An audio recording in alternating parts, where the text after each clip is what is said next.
Thank you for watching. Subscribe on Betrayed Man's Diary for more stories. Hey everyone. My name's Tyler. I'm 29, and until recently, I thought I was building something real with my girlfriend, Jessica. We'd been together for almost 3 years. She was vibrant, funny, artistic, everything I thought I wanted in a partner. We shared playlists, swapped inside jokes, and spent countless lazy Sunday mornings curled up on the couch, eating breakfast and binging whatever new docuseries Netflix was pushing. For a while, things felt good. Easy, even. But like most stories that end in heartbreak, there was a slow, creeping shift. A kind of emotional corrosion I couldn't see at first but definitely started to feel. About 8 months ago, I started noticing changes in Jessica's behavior. At first, it was small stuff, little things you try to ignore. Like how she stopped holding my hand when we were out shopping. She used to do that all the time, even in parking lots. I'd reach for her fingers out of habit, and she'd pull away like I was a stranger. That one gesture, once so automatic and natural, became awkward. Forced. And then it just stopped happening altogether. Then came the distance. She started working later. Texting less. And when we were together, it felt like she was always somewhere else, mentally, emotionally, maybe even physically. I kept trying to convince myself that I was just being paranoid. That maybe we were going through a rough patch. That maybe I was imagining the growing silence between us. But the doubts kept piling up. The moment everything really clicked for me, the moment the unease turned into something more, was during dinner one night. It was a Tuesday, just a regular evening. We'd ordered takeout and were watching something mindless on TV. I was halfway through my plate when her phone lit up. It was a call from her tattoo artist. Let's call him Brandon. At first, I thought nothing of it.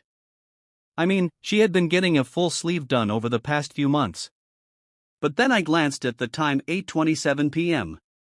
That's not exactly business hours. I looked at her, not accusingly, just confused, and asked, "Why's Brandon calling you this late?" She froze. Like full-body pause. Then she quickly declined the call and flipped her phone face down, setting it to silent. Her face got a little flushed, and I noticed her hands were shaking just slightly. She stumbled through her words, mumbling something about how he probably just wanted to check on how her tattoo was healing. Okay, maybe. But it still felt off. Tattoo artists aren't doctors. They don't do aftercare check-ins at night, especially not 2 weeks after the work was done. So I asked her, gently, "Isn't that kind of late for a check-in? Don't they usually do that during their workday?" Her response? She snapped. "What, are you accusing me of cheating now?" she said, her voice rising in pitch, the defensiveness kicking in hard. I immediately tried to de-escalate. "No, Jess, I didn't say anything like that. I just said it seemed weird, that's all." But the damage was done. She was furious. Stormed out of the room. That night, she refused to sleep in the same bed. And for the next week, I found myself exiled to the couch like I had committed some unforgivable offense. All for asking one question. 1. That was the beginning of the end. I didn't realize it then, but that conversation was the moment everything started to unravel. Or maybe it had been unraveling for months, and that was just the first time I saw the frayed edges clearly. By the end of that cold week on the couch, I was still holding on to the slim hope that maybe I'd misunderstood everything. Maybe I was just overthinking. Maybe Jessica really wasn't cheating on me. But then the truth started slipping through the cracks she hadn't sealed tight enough. I didn't go digging through her phone. I want to be clear about that. I wasn't playing detective, I didn't need to. The universe, or fate, or maybe just plain old carelessness on her part, handed me exactly what I needed. It happened when she stepped out of the room to take a call, ironically from her mom. Her phone lit up on the couch next to me. I glanced at it, and a string of message previews popped up from Brandon.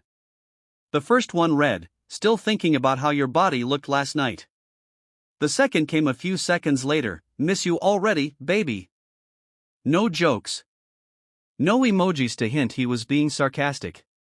Just raw, suggestive messages from the guy who was supposed to be nothing more than the artist behind her newest ink. She didn't block him. Didn't shut it down.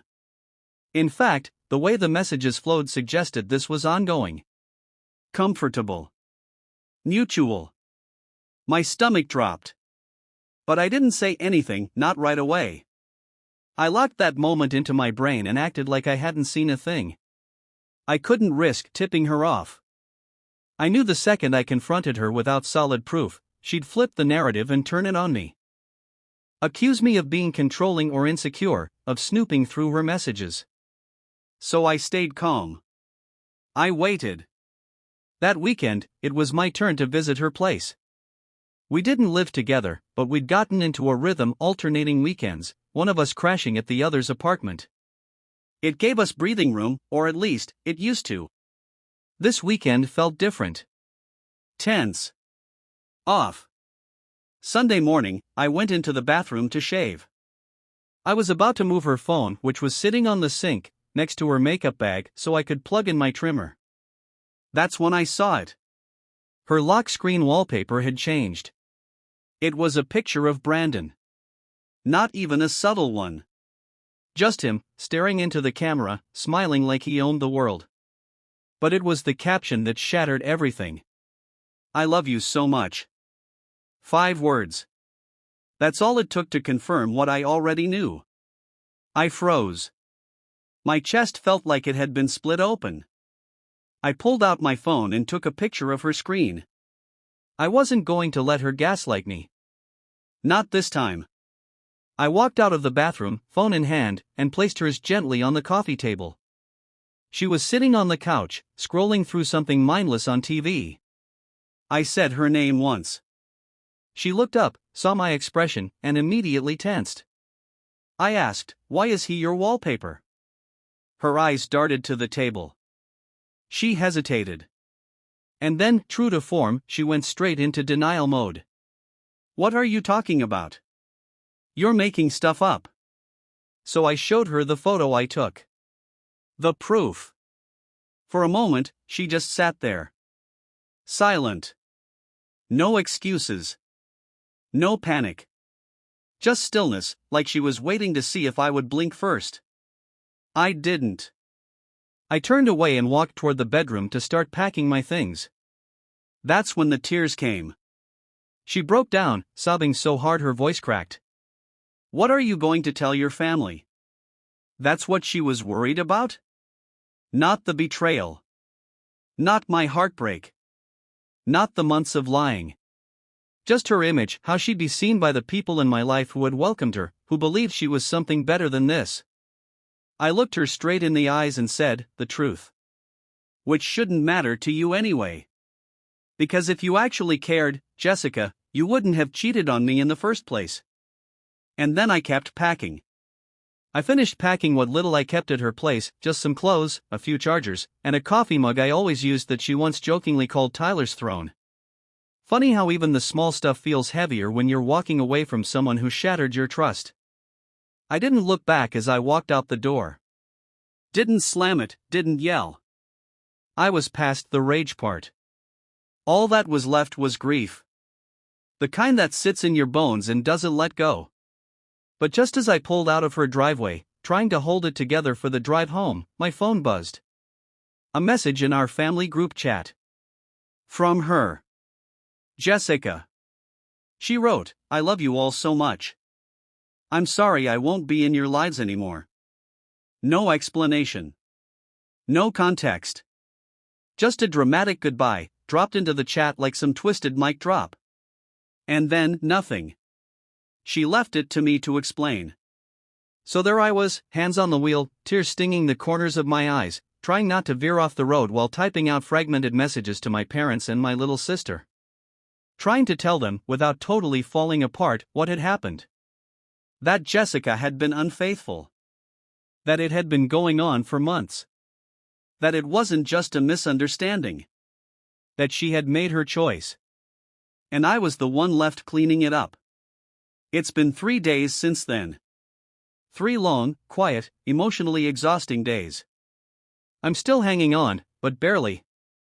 I didn't have to work today, something I'd normally be happy about, but this time, it just meant I had more hours to sit alone with my thoughts. And man, those thoughts, they don't go easy. I spent 2.5 hours at the gym this morning, pushing myself through sets like I was trying to lift the weight of the betrayal off my chest. My muscles burned, but it didn't help as much as I hoped. The moment I left the locker room, the silence wrapped around me again. Since then, I've just been sitting here in my apartment. Lights off. Headphones in. Letting music speak the words I don't have. Every song feels like it's about her. And the worst part? I keep wondering what I could have done differently. Was I too available? Too trusting? Did I miss a warning sign I should have caught earlier? Was I boring? Did I not make her feel seen? I know I shouldn't go there. I know it's not healthy to take responsibility for someone else's betrayal. But the human mind is messy. It wants closure, even if it has to hurt itself to get it. Right now, I don't know what else to do with myself besides the basics. Go to work. Work out. Try to sleep. Try to eat. I guess that's the plan for now. Just survive the hours. Get through one day without checking her social media or rereading old texts. One day without wondering what I did wrong. Just one day. Then maybe another. You know that feeling when you think the worst part is behind you, when you start to breathe a little easier, thinking maybe the storm has finally passed, and then, out of nowhere, another wave crashes over you? That's exactly what happened today. So my cousin, let's call her Emily, has been one of the few people who's had my back through all of this. She's sharp, no nonsense, and happens to work with Jessica's ex-Small World, right? We'd talked a bit after everything blew up, and I mentioned that Jessica never really opened up about her last relationship. She always played the victim when it came up, painted her ex as controlling and distant. I never questioned it. Why would I? But today, Emily came through with some clarity I wasn't ready for. Apparently, her ex, the one she dated before me, told Emily that Jessica cheated on him too. That's why they broke up. It wasn't mutual, and it wasn't some slow fade. It was betrayal. Just like what she did to me. I don't even know how to describe the feeling that washed over me when I heard that. It wasn't surprise, exactly. More like confirmation. Like finding out that the fire that burned down your house wasn't an accident, it was arson. Planned. Repeated. But it didn't stop there. Emily, being the silent watchdog she is, had also been keeping an eye on both Jessica's and Brandon's Facebook pages. And this morning, she sent me a screenshot. They're now officially in a relationship. Public. Facebook official. Hearts, selfies, likes from mutual friends. Less than a week after she cried to me asking what I'd tell my family, this is what she's doing. Parading it like a victory. I didn't even feel sadness at first. Just a kind of stunned numbness, followed by a wave of anger that lit me up from the inside. Like, after everything, after all the lies, the gaslighting, the manipulation, she still thinks she gets to walk away clean? So I sent the screenshot to my family. And they rallied. I'm not normally someone who believes in revenge or pettiness. But this? This wasn't about spite. This was about accountability. Brandon co-owns a tattoo studio. That studio, by the way, got a good chunk of its business from our shared friend group, mutuals, family, people who used to see Jessica as someone worth supporting. Not anymore. My best friends and a few cousins, without me even asking, started leaving honest reviews. Not slander. Not lies. Just the truth. About the affair. About the lack of integrity. About what he knowingly got involved in. I hope it stings. I hope it makes them think twice before hurting someone else the way they hurt me. Let them have each other. Let them sit in the bed they built, layered in betrayal and stolen trust. I don't need closure from either of them anymore. The truth came out. That's enough. Just when I thought the story was over, when I had finally started patching myself together, she reached out. Out of nowhere, Jessica texted me. Her message wasn't angry or defensive like before. This time, she was soft, self-deprecating. Said she felt like a terrible person. That those were her exact words. She said she hated herself for what she did. That she never intended to hurt me. That she was sorry. She claimed Brandon didn't know the full story, that he thought we were broken up when it started. And when she finally told him the truth, his only reaction was to ask if she and I had been fully done, or just on a break. That's what mattered most to him. Not her guilt. Not the lies. Just whether or not he was in the clear. Honestly, it didn't surprise me. I didn't ask for this confession. I didn't need it. But part of me read every word carefully, wondering if it was real remorse or just damage control. A way to clean her conscience without having to sit in the discomfort she created. She kept saying she didn't mean to cause the pain she did. That she hadn't thought it would spiral like this. That she missed me, missed us. But all I could think about was the pit that had lived in my stomach for the past week and a half. I told her that. I told her that for 10 straight days, I felt like I'm going to throw up. That every hour, every meal, every silence has been wrapped in nausea and disbelief.